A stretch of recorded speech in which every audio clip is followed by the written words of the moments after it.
Assalamualaikum warahmatullahi wabarakatuh. Perkenalkan, kami dari kelompok 11 ingin mempresentasikan eh, mengenai proyek kami yang berjudul aplikasi Eigen dan nilai Eigenface pada eh, web atau melalui GUI web. Yang pertama, saya akan menunjuk teman saya untuk mempresentasikan tentang eh, modulnya. Silakan Mas Argia Seno Ahmadi. Baik, perkenalkan nama saya Arkia Sena Ahmad Rizkullah. Saya akan menjelaskan bagian yang pertama. Sini saya akan menjelaskan fungsi dari source code upload by. Jadi pada source code ini secara umum untuk mempermudah proses input gambar ke dalam aplikasi berbasis Streamlit.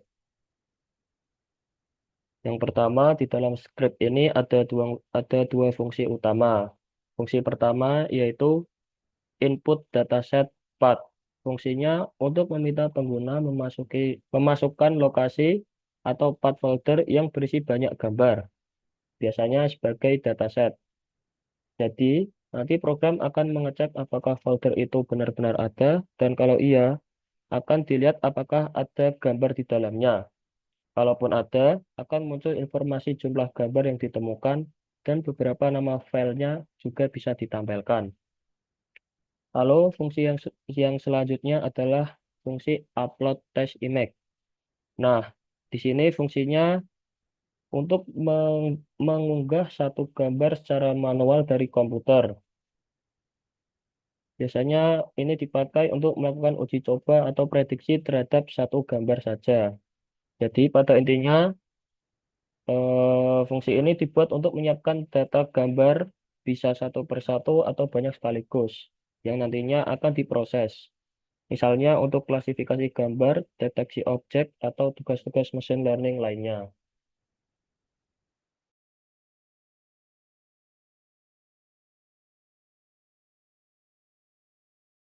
Oke, selanjutnya saya akan menunjuk teman saya bernama Jauhar yang akan mempresentasikan modulnya. Silakan untuk Mas Jauhar. Saya perkenalkan nama saya Jauhar dengan NIM L0124 131. Di sini saya akan menjelaskan bagian layout. Yang pertama ada fungsi show placeholder image. Ini digunakan untuk menampilkan gambar placeholder jika pengguna belum mengunggah gambar. Placeholder ini berupa gambar abu-abu dengan teks agar tampilan tetap informatif. Terus yang selanjutnya ada show test. Bagian ini berfungsi untuk menampilkan gambar uji dari pengguna. Jika file gambar tersedia, maka akan ditampilkan dalam versi warna asli dan grayscale. Jika tidak, maka fungsi ini akan memanggil placeholder. Kemudian, fungsi show result. Hampir untuk fungsi ini hampir sama, namun dengan dua kolom. Kolom kiri untuk gambar uji dan kolom kanan untuk hasil pencocokan, yaitu gambar yang dianggap paling mirip oleh sistem. Selanjutnya ada fungsi show agent face. Ini untuk menampilkan hasil dari proses PCA, yaitu agent face. Agent face adalah representasi visual dari gambar komponen utama wajah yang dapat dari pelatihan. Gambar-gambar ini dibuat dari vektor dan dinormalisasi agar bisa ditampilkan. Fungsi berikutnya adalah show agent vector, yang menampilkan data numerik dari eigenvektor. Untuk setiap eigenvektor ditampilkan 10 nilai pertama, panjang vektor, dan normanya. Lalu ada show eigenvalue analysis, yang menghitung kontribusi tiap eigenvalue terhadap total variasi dalam data. Hasilnya disajikan dalam bentuk tabel, termasuk presentasi kontribusi. Selanjutnya ada fungsi show weight comparison. Fungsi ini untuk membandingkan bobot proyeksi dari gambar uji dan gambar cocok terhadap masing-masing eigenvalue. Perbedaannya ditampilkan dalam tabel dan juga dalam bentuk grafik garis, sehingga memudahkan analisis visual. Berikutnya ada show distance analysis. Digunakan untuk menampilkan jarak Euclidean antara gambar uji dan data latih. Tabel ini berwarna hijau untuk pencocokan terbaik, biru jika masih dalam ambang batas, dan merah jika jaraknya terlalu jauh. Ada juga fungsi show PCA details. Untuk bagian ini tidak digunakan, tidak digunakan lagi karena nanti hanya ditampilkan sebagai bagian legasi. Terakhir ada show eigenface reconstruction. Bagian ini adalah fungsi yang merekonstruksi gambar wajah dari beberapa eigenface pertama. Hal ini digunakan untuk melihat bagaimana kualitas rekonstruksi meningkat seiring bertambahnya jumlah komponen yang digunakan. Sudah. Oke, selanjutnya saya akan menjelaskan tentang requirement TXT. Di sini ada Streamlit, Pillow, NumPy, OpenCV untuk Python dan Pandas dan Glop. Jadi untuk Streamlit sendiri adalah GUI yang saya gunakan atau web yang jadi perantara atau library yang digunakan untuk bisa mengerang Streamlit untuk Python. Terus yang kedua ada Pillow untuk menampilkan gambar yang tadi ada di layout. Selanjutnya ada NumPy. NumPy itu untuk kalkulasi. Jadi kita kalkulasi bisa ini import library dari NumPy. Yang keempat ada OpenCV. OpenCV juga bisa untuk ini apa untuk mengubah image dari warna utama menjadi grayscale. Selanjutnya ada Pandas. Pandas digunakan pada pada pada layout sebagai ini pemunculan data frame dari eigenvalue ya. Terus selanjutnya ada globe. Globe sendiri digunakan pada recognition. Nah, globe sendiri digunakan untuk uh, menampilkan page, menampilkan image-nya. Jadi kalian harus menginstal 6 library ini dari terminal kalian dengan menggunakan pip install terus dilanjutkan dengan salah satu atau langsung bisa dari requirement ini kalian install. Oke, selanjutnya akan dijelaskan Mas Seno. Baik, jadi sekarang saya akan menjelaskan yang bagian modul recognition.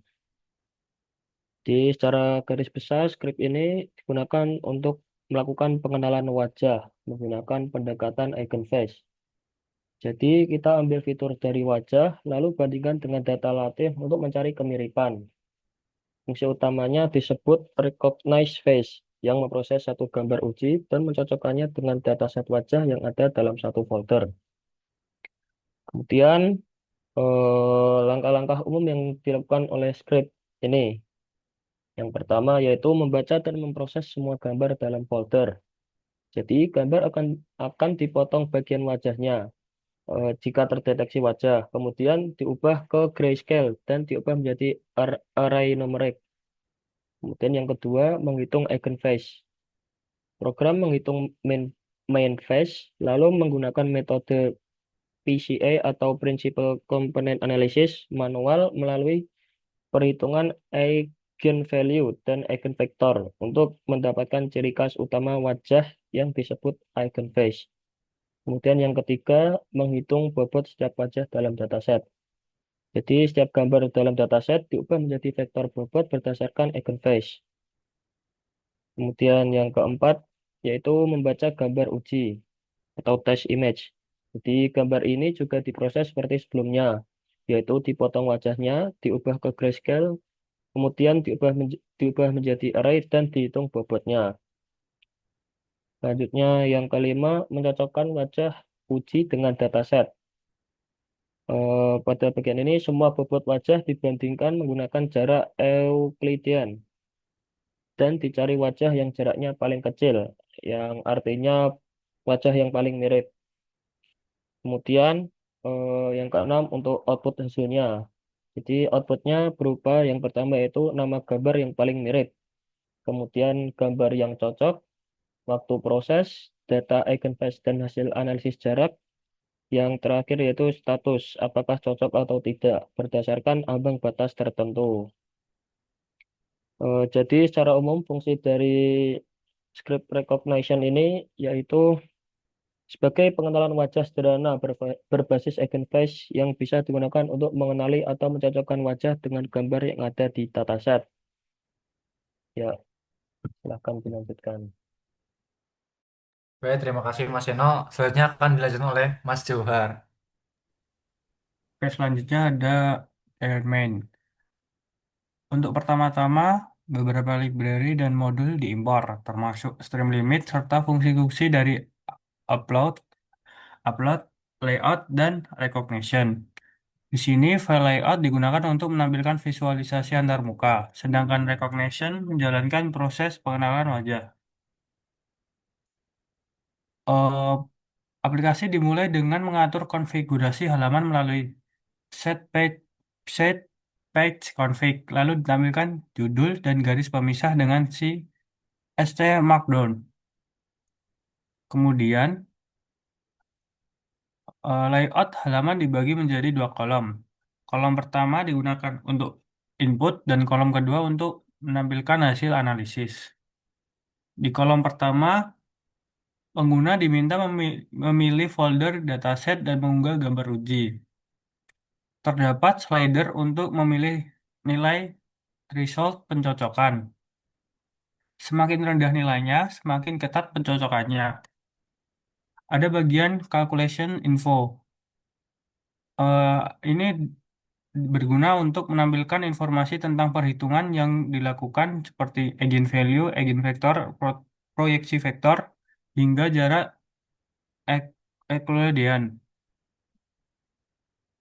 Eh, Tersedia juga placeholder untuk menampilkan hasil pengenalan wajah. Untuk kolom kedua, ada placeholder untuk menganalisis eigenphase yang akan muncul setelah proses pengenalan dijalankan.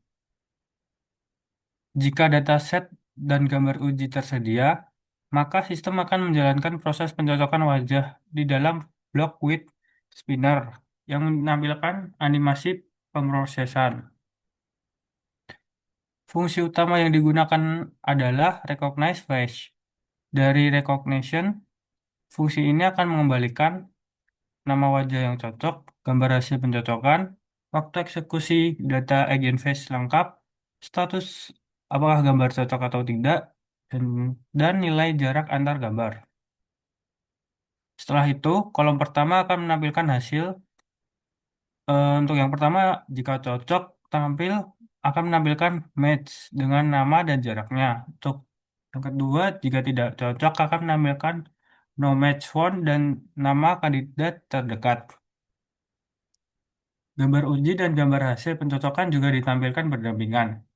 Lalu di kolom kedua ditampilkan analisis eigenface lengkap meliputi pertama ada visualisasi 5 eigenface pertama, gambar wajah rata-rata dari dataset, tabel nilai eigenvektor, tabel kontribusi eigenvalue, dan yang terakhir ada tabel dan penawaran hasil perbandingan jarak.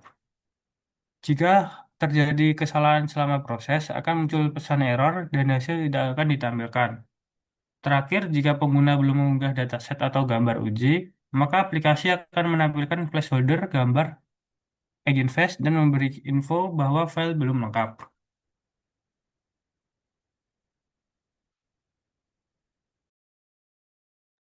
Oke, terima kasih untuk Mas Johar. Selanjutnya saya akan mempresentasikan bagaimana program ini berjalan pada terminal saya. Oke, jadi yang pertama kita harus menulis Streamlit untuk memanggil streamnya, dan kita harus tulis run untuk menjalankan mainnya. Jangan lupa tambahkan PY itu sebagai eh, pengenal apakah itu file Python atau bukan. Dan kita enter. Oh, maaf maaf. Jadi di sini kita harus ini apa masuk ke dalam SRC-nya dulu, baru kita bisa merun. Nah, baru kita tulis lagi seperti tadi di awal. Oke, yes. Nah, dan run berhasil. Jika run berhasil, maka akan ada tulisan seperti ini. Dan kalian bisa melihat di browser kalian. Oke, jadi cukup segitu saja yang dapat kami sampaikan. Kurang lebihnya mohon maaf. Wassalamualaikum warahmatullahi wabarakatuh.